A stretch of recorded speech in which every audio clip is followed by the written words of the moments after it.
Et si on pouvait créer une voix off digne d'un pro en seulement quelques minutes? C'est exactement ce qu'on va voir ensemble.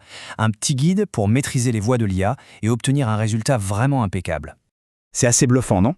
Cette citation, elle montre bien à quel point les voix synthétiques sont devenues réalistes. On est vraiment, mais alors vraiment loin des voix un peu robotiques qu'on connaissait avant. Et ça ouvre des portes incroyables pour des usages professionnels. Allez, voilà le programme. On va commencer par planter le décor, puis on plongera direct dans la pratique avec un outil phare du marché. On verra comment affiner les réglages pour un son parfait, comment exporter comme un pro, on jettera un œil aux autres options, et pour finir, on verra comment intégrer notre voix à une vidéo. Bon, on y va.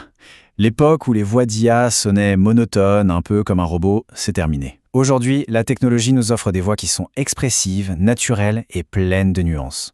Alors, un générateur de voix IA, qu'est-ce que c'est concrètement ? En fait, c'est un outil qu'on appelle aussi text-to-speech. Il prend un script, un texte, et le transforme en fichier audio. Le truc, c'est que l'IA analyse le contexte pour bien choisir le ton et l'intonation, et ça donne une narration qui sonne juste.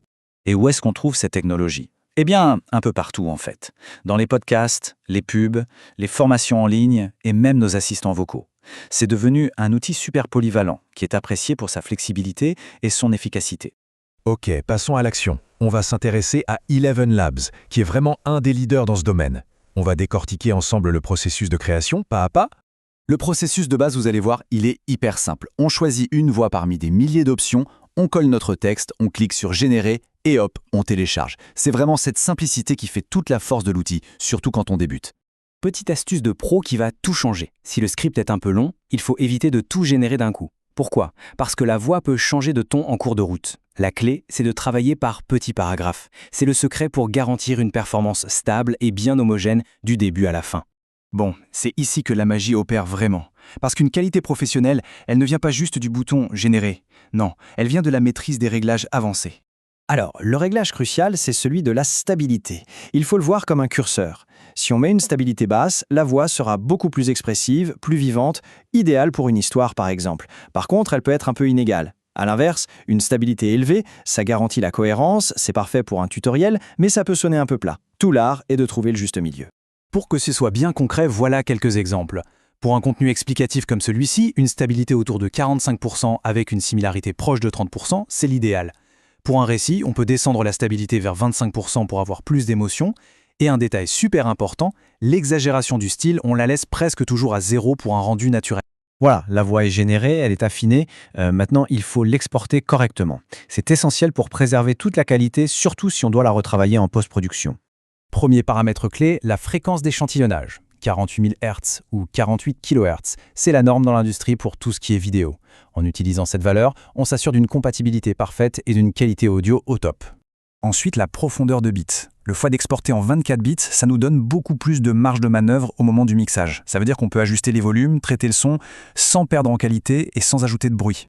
Donc pour résumer, les réglages parfaits pour l'export, c'est un format sans perp, comme le WAV, 48 kHz, 24 bits, et, point très important, on désactive la normalisation et le dithering. On s'occupera de ça plus tard au mastering final si c'est nécessaire. Eleven Labs, c'est vraiment excellent, mais ce n'est pas le seul sur le marché. Il y a d'autres outils qui se spécialisent dans des domaines un peu différents et qui valent le coup d'œil. Murf.ai, par exemple, est super populaire pour les contenus d'entreprise. Agen, lui, se démarque avec ses avatars IA qui parlent plusieurs langues, ce qui est top pour une audience internationale. Et puis, il y a Wellsaid Labs, qui vise plutôt les développeurs avec une API très solide pour intégrer des voix de synthèse dans toutes sortes d'applications. Allez, dernière étape, et pas des moindres. Comment on fait pour que cette super voix off colle parfaitement à nos visuels ? La méthode la plus efficace, c'est ce qu'on appelle le pacing first. Le principe est tout bête, c'est l'audio qui commande et la vidéo qui suit. Le rythme de la voix dicte le rythme du montage et pas l'inverse. Concrètement, comment ça se passe ? D'abord, on finalise le fichier audio, c'est la base de tout. Ensuite, on l'importe dans le logiciel de montage, sur la piste audio principale. Et c'est seulement après qu'on vient couper et caler les clips vidéo pour qu'ils correspondent parfaitement au discours. C'est la meilleure garantie pour avoir une synchro fluide et vraiment pro. Et voilà, on a fait le tour du processus complet, de l'idée jusqu'à la synchronisation finale. La technologie est là, les outils sont de plus en plus accessibles. La vraie question maintenant, c'est qu'est-ce qu'on va bien pouvoir créer avec tout ça ?